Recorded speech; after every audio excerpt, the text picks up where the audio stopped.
கோஹினூர் வைரத்தை இந்தியாவுக்கு கொண்டு வந்தால் பிரதமருக்கு ஆபத்து. கோஹினூர் வைரத்தை கொண்டு வந்தால் ஆட்சிக்கு ஆபத்து என்று பரபரப்பு தகவல். கோஹினூர் வைரத்தை வைத்திருப்பது ராசியானது இல்லை என்பது உங்களுக்கு தெரியுமா? உலகின் விலை மதிப்புமிக்க இந்த வைரத்தை வைத்திருந்தவர்கள் என்ன ஆனார்கள் என்பதை அறிந்து கொள்வதற்கு தொடர்ந்து இந்த வீடியோவை கவனியுங்கள். உங்களுக்கே அதிர்ச்சியாக இருக்கும். கோஹினூர் வைரத்தை கடந்த 500 ஆண்டுகளில் பல பேரரசர்கள் தங்களுடைய கட்டுப்பாட்டில் வைத்திருந்தனர். அவர்களில் பலர் நாட்டை இழந்து மண்ணோடு மண்ணாகி போனார்கள். இப்போதைய தெலங்கானா மாநிலத்தை ஆண்ட கோல்கொண்டா வம்சத்திடமிருந்துதான் கோஹினூரின் வரலாறு ஆரம்பமாகிறது என்று ஒரு தரப்பு சொல்கிறது.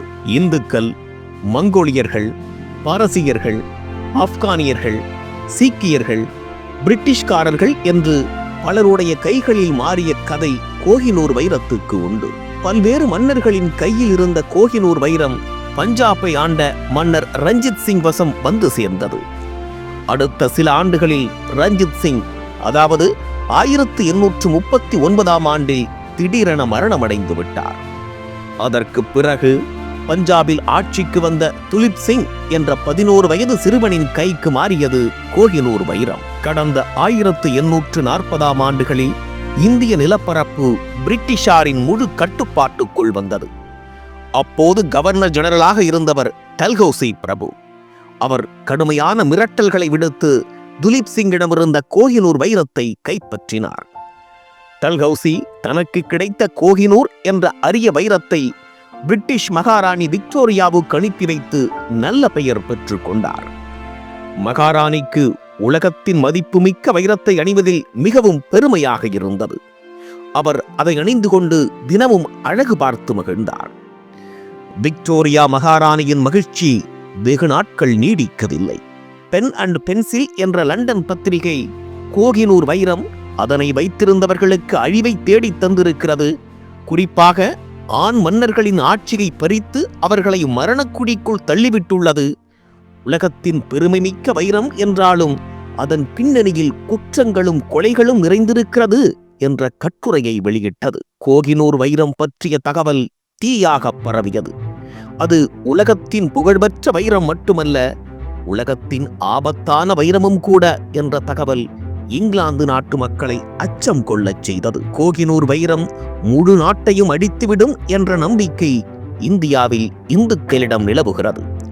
எனவே வைரத்தால் பிரிட்டன் அரசுக்கு ஆபத்து ஏற்படலாம் என்ற தகவலையும் பென் அண்ட் பென்சில் பத்திரிகை வெளியிட்டதால் அதிர்ச்சி இன்னும் அதிகமானது. சாபக் கதைகளை கேட்ட பிரிட்டிஷ் அரச குடும்பத்தைச் சேர்ந்த மன்னர்கள், இளவரசர்கள் உட்பட அனைவரும் கோஹினூர் வைரத்தை சட்டையில் அணிந்து உலாவர வேண்டும் என்ற ஆசையை தூர தூக்கி போட்டுவிட்டு அதை கண்ணெடுத்தும் பார்க்கவில்லை. கோஹினூரின் வைரத்தை விக்டோரியா ராணிக்கு அனுப்பி பெருமை தேடிக்கொண்ட டல்ஹௌசி பிரபுக்கு வைரத்தின் பின்னணியில் இவ்வளவு பெரிய சாபக்கதைகள் இருப்பதை கேட்டதும் அதிர்ச்சி தாங்கவில்லை. மனுஷன் பதறிப் போய்விட்டார். உடனே வைரக்கட்டியின் வரலாற்றை கண்டறிய உத்தரவிட்டார். பல்வேறு நிபுணர்களின் விசாரணையில் கோஹினூர் தொடர்பான பல கதைகள் வெளிவந்தன. பகவான் கிருஷ்ணர் வாழ்ந்த காலத்தில் கோதாவரி ஆற்றங்கரையில் கோஹினூர் வைரம் கண்டெடுக்கப்பட்டது. காலப்போக்கில் முகலாய மன்னர் பாபர் இந்தியாவை கைப்பற்றிய போது அது அவரிடம் ஒப்படைக்கப்பட்டது. அந்த வைரம் பல சாம்ராஜ்யங்களை அழித்த கதைகளை கேள்விப்பட்டிருந்த பாபர், எனக்கு வைரமும் வேண்டாம், ஒன்றும் வேண்டாம் என்று வாங்கிக் கொள்வதற்கு மறுத்துவிட்டார். விடவில்லை நம் ஆட்கள். பாபரின் மகன் ஹுமாயூனிடம் வைரத்தை கொடுத்தார்கள். அதன் வரலாறு தெரியாத ஹுமாயூன் அந்த வைரத்தை வாங்கி சட்டைப்பையில் சொருகிக் கொண்டார். வைரத்தை பெற்றுக்கொண்ட சில நாட்களில் ஹுமாயூனுக்கு உடல்நலக்குறைவு ஏற்பட்டது. ஆள் படுத்த படுக்கையாகிவிட்டார். அவரிடம், உங்களுக்கு பிடித்த ஒன்றை கைவிட்டால் உயிர் பிழைக்க வாய்ப்பு இருப்பதாக ஜோதிடர்கள் சொன்னார்கள். ஹுமாயூன், தப்பித்தோம் பிழைத்தோம் என்று கோஹினூர் வைரத்தை எடுத்துக்கொண்டு போய்விடுங்கள் என்று சொன்னதாக ஒரு கதை டல்ஹௌசி பிரபுவின் காதுகளுக்கு வந்து சேர்ந்தது. இதுபோன்று இன்னும் பல கதைகளையும் அவர் கேட்க நேரிட்டது. இது இப்படி இருக்க, வைரத்தை லண்டனுக்கு அனுப்பிய 5 ஆண்டுகளில் முதல் இந்திய சுதந்திர போர் எனப்படும் சிப்பாய் கலகத்தால் டெல்லியில் பெரும் கொந்தளிப்பு ஏற்பட்டது. முதலாக பிரிட்டிஷார் இந்தியாவை சந்தித்த பெரும் எதிர்ப்பு அது.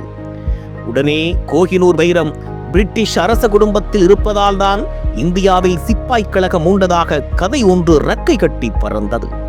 அதன் பிறகு பிரிட்டிஷ் பேரரசை கட்டி ஆண்டவர்களுக்கு கோஹினூர் வைரம் என்றாலே குலைநடுக்கம் அதிகமானது. இவ்வளவு சர்ச்சைக்குரிய கோஹினூர் வைரத்தின் எடை 105 கேரட்டுகள் ஆகும். கிராமில் சொல்ல வேண்டுமென்றால் 21 கிராம் தான். 3.5 சென்டிமீட்டர் நீளமும் 3.2 சென்டிமீட்டர் அகலமும் கொண்டது. சரி, விலை என்ன என்று கேட்கிறீர்களா? 8000 கோடி ரூபாய் என்கிறார்கள் வியாபாரிகள். கோஹினூர் வைரத்தை ஒருவேளை பிரிட்டன் அரசாங்கம் திருப்பிக் கொடுப்பதாக இருந்தால் பாகிஸ்தான் தன்னிடம் ஒப்படைக்க வேண்டும் என்கிறது. ஆப்கானிஸ்தான் அரசாங்கமும் உரிமை கோருவதற்கு காத்திருக்கிறது. பக்கத்தில் உள்ள வங்கதேசத்திற்கும் கோஹினூர் மீது ஒரு கண் உள்ளது. அப்படியே இந்தியாவுக்கு வந்தால் அதை அருங்காட்சியகத்தில் வைக்கக்கூடாது, பூரி ஜெகநாதர் கோயிலில் வைக்க வேண்டும் என்கிறது ஒடிசா மாநில அரசு.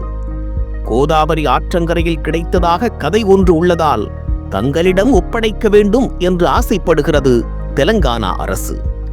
அணிந்தால் ஆபத்து என்ற பீதி காரணமாக பிரிட்டிஷ் அரச குடும்பத்து ஆண்களே ஒதுக்கி வைத்துள்ள கோஹினூரை இந்தியாவுக்கு கொண்டு வந்தால் டெல்லியை ஆள்கிறவர்களுக்கும் ஆபத்து என்கிற கதை ஒன்றும் உலவுகிறது. அதுவும் பிரதமராக இருப்பவருக்கு சிக்கல் என்ற பேச்சும் நிலவுகிறது. அதனால்தான் உலகின் விலைமதிப்புமிக்க வைரத்தை இந்தியாவுக்கு கொண்டு வருவதற்கு எந்த பிரதமரும் பிரிட்டனிடம் கோரிக்கை வைக்கவில்லையாம். இந்தியாவுக்கு கோஹினூர் வைரம் கொண்டு வரப்பட வேண்டுமா என்று கொஞ்சம் யோசித்து சொல்லுங்கள்.